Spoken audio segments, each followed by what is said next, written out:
Hey friends, it's Kip Icon, and welcome back to Kip Plays Kentucky Route Zero. We're not starting at the beginning of a scene because in this episode I wanted to explore the map a little bit. See if there's anything that, any new scenes or anything to see. There's a lot of stuff hidden on this map, actually. Like this, a diner on Gott's Hydro Road. The diner doesn't appear to have a name. A vinyl banner slung above the door simply reads 24 hours. It only has one window, behind which the blinds are tightly closed. Conway tries the door.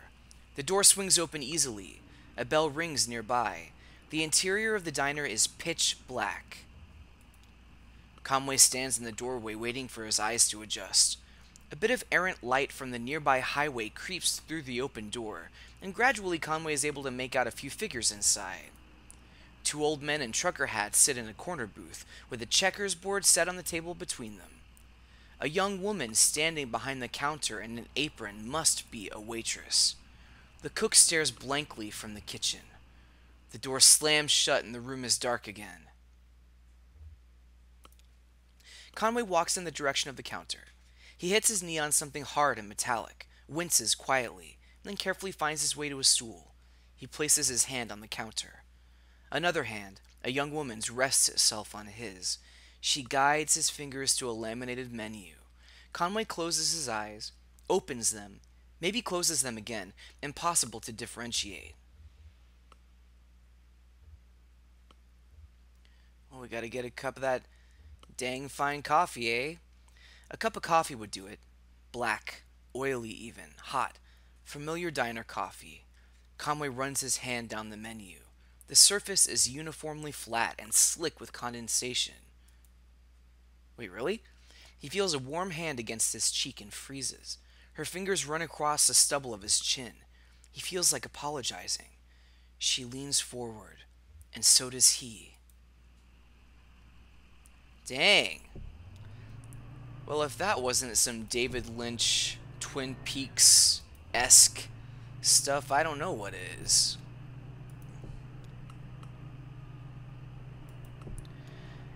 I might try to be fairly thorough looking at the map to find secret stuff, but the potential always exists that I might miss something, and if I do miss something, then by all means take it as a sign that you need to play this game yourself to see the stuff that you've missed for yourself. Buffalo Creek Rec. The office of the Buffalo Creek Rural Electric Cooperative Corporation, yeah, that's a mouthful, is almost invisible from the road, its parking lot overgrown with weeds and its facade sheltered by ivy. Conway looks in through a window. A sinewy shadow obstructs the view through the window. Ooh. Conway enters the front door. The floor is loosely covered in dirt. Parts of the carpet have rotted with exposure to rain. Wild mushrooms grow in some corners of the room. The wall behind the front desk is mostly rotted away. It looks fragile. Let's push through the back wall, shall we? Conway pushes through the moldy back wall. Ugh, I just felt what that might feel like with my hands. It was weird. Conway finds himself in what may have once been a conference room. The floor has fallen away in places and filled with a dark green mire. The walls of the conference room are decayed and damaged. Let's push through another wall, shall we? The drywall dissolves as Conway pushes through it, falling in dark clumps in the marsh. In damp clumps, sorry. He breaks through into a long hallway. The glow of a bioluminescent fungus casts a faint blush on the walls. Conway has the feeling that he has interrupted something. Ooh! After a moment of silence, the frog chorus resumes.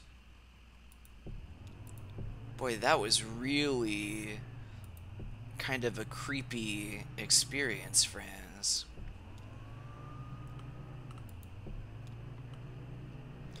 Yeah, I do love bioluminescence in nature, and, certainly going back to this idea of theatricality, using bioluminescence as a kind of stage lighting for your, performance or whatever is a really cool thing that I've seen done. A sign in front of the building just reads museum. The lights are off, but the front door is open. Conway steps through the museum's doors. A few feet inside the museum doors, the ambient sound of the highway drops sharply away. The room is cold, dark, and still. A book lies open on a table in the center of the room. An open hallway extends to the left. Large glass doors bar the path ahead. Let's look at the book. Conway looks at the book. There's no title on the book's spine or cover. A 3-word phrase written in pencil on the first page is smudged and indecipherable. On the first page, someone has left an ink drawing of a horse.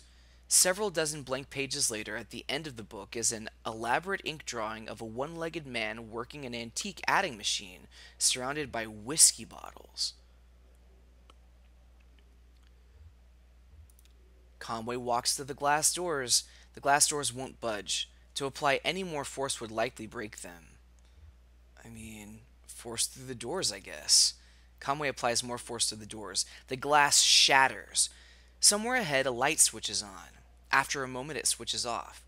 The room is dark again, and the floor is covered in broken glass. Ooh, here we go. Conway walks through the broken glass doors. Broken glass grinds under Conway's boots as he walks down the hall. He has the feeling of being in a larger space. Very little light reaches the far end of the hallway. Conway kneels and runs his hands along the floor.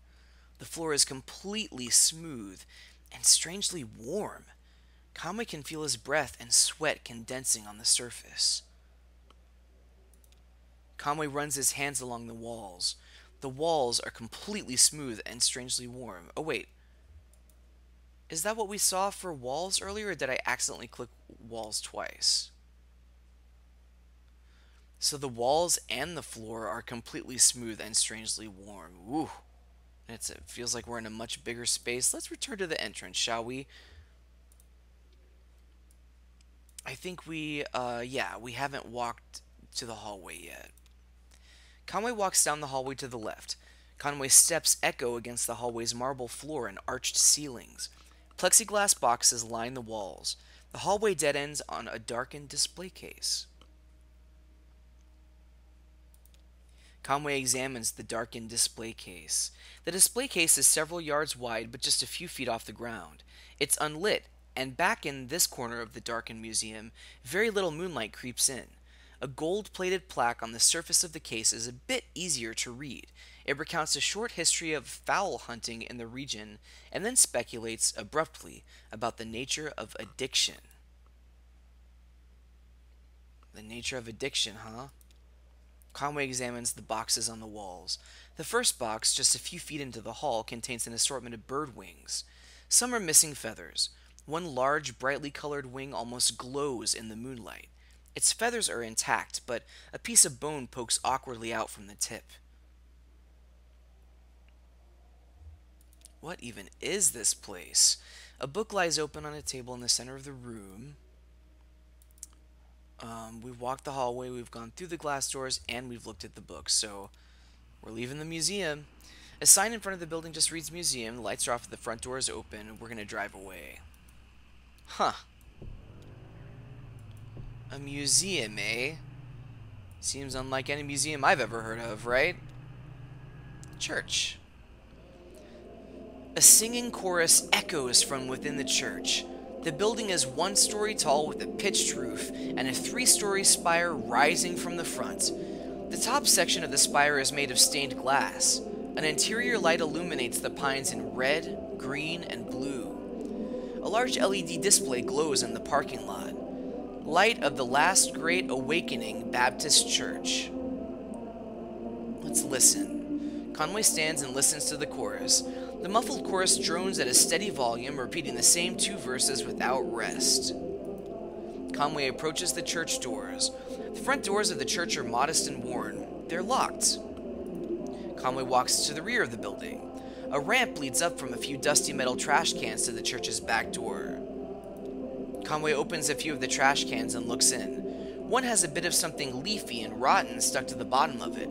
Another is full of unlabeled videotapes.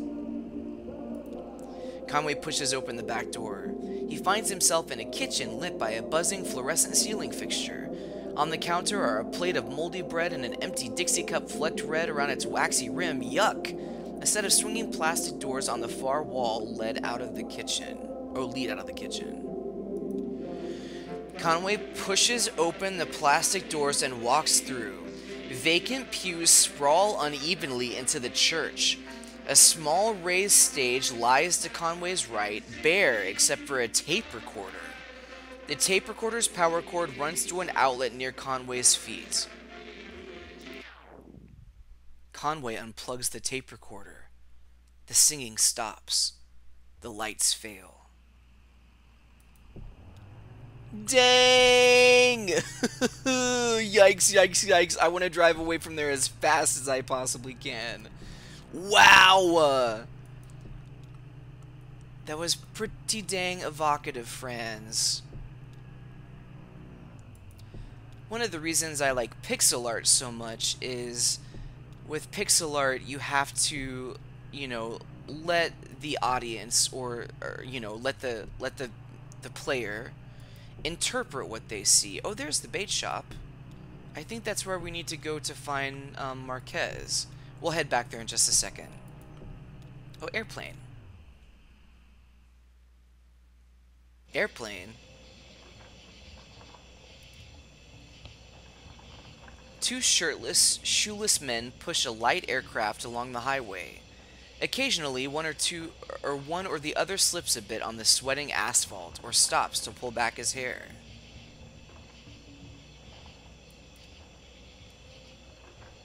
Really quickly, let me just finish my thought. I like pixel art so much because, the audience is forced to interpret what they see, and many times what they can imagine in their own minds is much more impactful or potentially scary than what you can come up with. And I think that's the writing in this game is evocative in the same way that pixel art is, and I love that.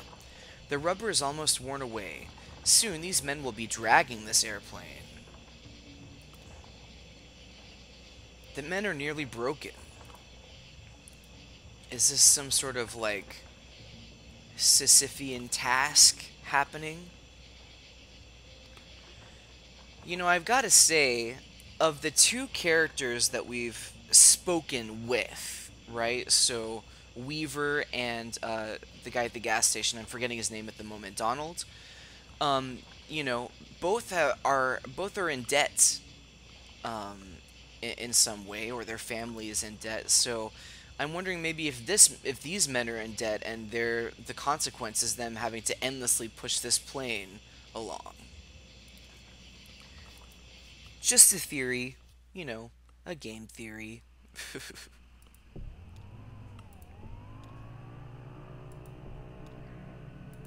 Okay, we have definitely been here. Alright, well let's go ahead and just go to this. Oh wait, no, we don't need to go to this bait shop because we have to turn right at the artificial limb factory, and we haven't seen that yet. Conway pulls into the bait shop parking lot. Vaulted above the road on a thin steel bar, a handwritten sign reads, "Live bait. Minnows small and also large for stripers. Night crawlers. Chips and beer." A green flyer hangs loosely from a bit of masking tape at eye level. To the shop's right, a dirt parking lot sprawls unevenly into grass and then eventually trees. The bait shop is open. Conway reads the flyer. Computer-printed type in a bold font surrounds a clip art illustration of a TV set. The TV has eyes, arms, and legs. Its shoulders are slouched. On the screen is a cartoon expression of exhausted nausea. A hot water bottle rests against its wire antenna. TV repair. No model too old. Inquire within. We do not sell digital converter boxes. Okay.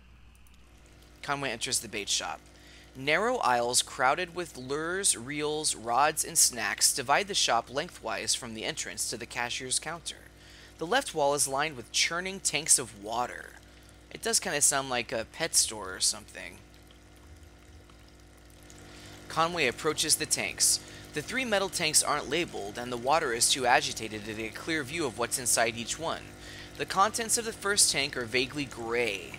The second is a muddy pink. The third is clear, but shiny silver flecks occasionally flash along its surface. Hmm. So the first one's gray, second is pink, the third is clear with shiny silver flecks. Let's reach into that one, shall we? Conway reaches into the third tank. The water seems to tremble with life. Conway can't tell if his hand is being nibbled by fish or massaged by the artificial current. As his eyes near the surface of the water, he can see something colorful glowing faintly at the bottom of the tank. Conway reaches deeper into the tank. A tremor spreads from his elbow out to his fingertips and up to the base of his shoulder. His vision flickers. The water is running warm under his skin now, and he has the sensation that something is about to snap. His eyes close. He lays on a rooftop, new shingles rough beneath his back, swelling in the noon sun. He is exhausted. It must have started before dawn. His legs are sore from holding stable on the uneven surface, his wrists from breaking old sealant, his fingers from carefully lifting shingles to hammer down new ones. His boss, Ira, there's that name Ira. Ira is our dog's, is Homer's old owner. Okay, alright. His boss, Ira, yells from the idling truck below. He shades his eyes with his hand. A beer would be good. It's barely past noon, but he's worked a full day already. What could the harm be? Maybe a shot at the counter just to get his eyes open, then a beer. He could offer to drive into town for lunch and stop at the place on Cumberland. The cashier pushes Conway roughly on the shoulder. He's been talking, yelling maybe, but it's all an echo now. Conway looks up, his neck stiff with pain, his right palm still tingling. The cashier points to the tank, then above it to a few holes torn in the wall. Nail holes from which an electric sign has come dislodged and fallen into the water. He helps Conway to his feet, looks at him pitifully, and returns to the cash register. Dang. Narrow aisles crowded with lures, reels, rods, and snacks divide the shop lengthwise from the entrance to the cashier's counter. Left wall is lined with churning tanks of water. Can we look in the other tanks? I would like to. Let's reach into the first tank, shall we? Conway reaches into the first tank. That's the gray one. Conway's hand brushes against something roughly the size of his palm. Conway reaches deeper into the tank. Conway's hand comes into contact with a scaly, uneven surface. As he runs his fingers along the bottom, a bead of sweat bridges the inches from his temple to the water's surface. Something bites at his forearm. He recoils. Conway reaches into the second tank. Conway's fingers slip through something fleshy but inert. The sensation is nauseating. Conway reaches deeper into the tank. As his elbow passes into the pinkish mass, he realizes he's about to be sick from the smell and pulls away. Dang. Leave the tanks and approach the counter. Conway approaches the counter. A wiry cashier stands behind the register, preoccupied with the Sudoku puzzle. Conway asks about the basketball game. The cashier switches on the radio. An AM sports broadcast is playing, but Conway can't be sure if it's meant to answer or to drown out his questions. Huh. Conway asks about Shannon Marquez's workshop. A handwritten sign on the door behind the counter reads, TV repairs by appointment. Please consult with cashier. The cashier knocks a few times on the door and waits, occasionally glancing at his puzzle. After a few moments with no answer, he notices a smaller note written on the sign, reads it, and then points it out to Conway. Weaver, I got your message. Have left for the old mine. Don't know if I will see you there or what. Ready either way. Shannon. Alright, so Shannon has gone to the old mine, and Weaver gave her a message. But Weaver was like a vanishing ghosty goo or something. Narrow aisles crowded with lures. Okay. Alright, well, obviously the dude at the counter is not being helpful. Vaulted above the road on a thin steel bar, a handwritten sign reads, "Live bait." Oh, okay, alright, we read that already. Alright. And we will drive away. Just gonna check up here real fast. Let's check up here for secrets. Because I am Kip Icon Secret Hunter.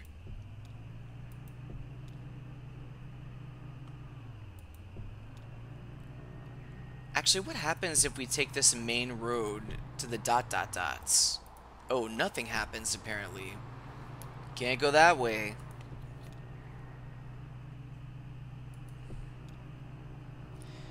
I do love exploring a map that is quite literally just a map, you know?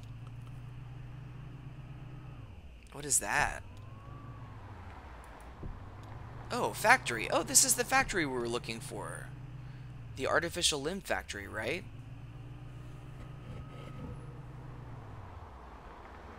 A creek runs alongside the highway and then turns towards a dirty brick building.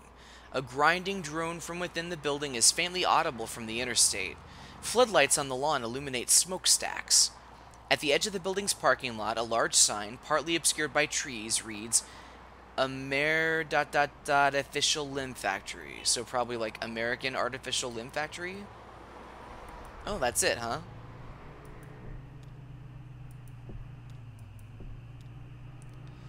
We haven't checked this side of the map yet. I am gonna be probably a little thorough. On-ramp question mark? Oh.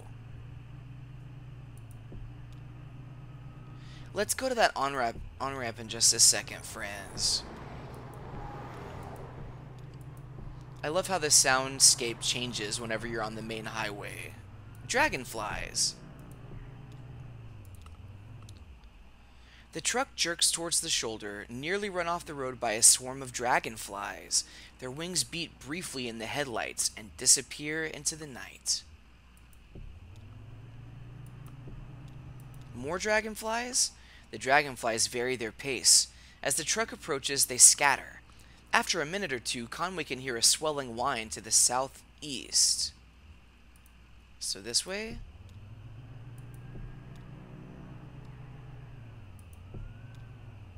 Are we, like, chasing the dragonflies, maybe?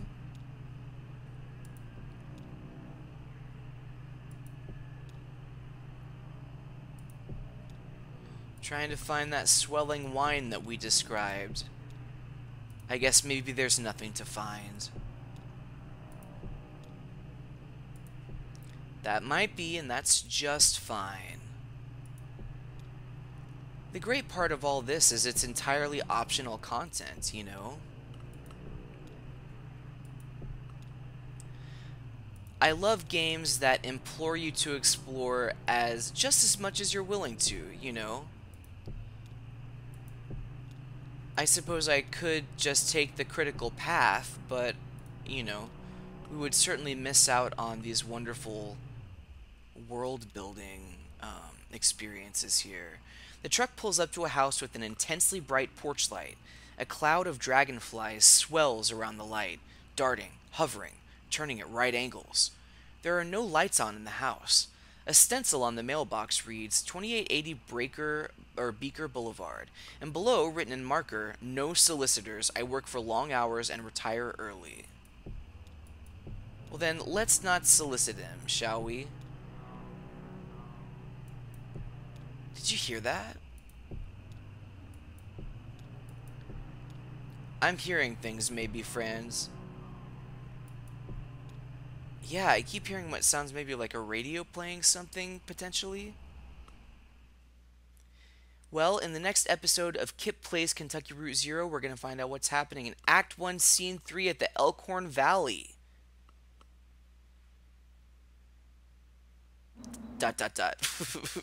Anyway, thanks a lot for watching. I have been, and I will continue to be Kip Icon as long as you guys continue to what? Follow your drams. Bye!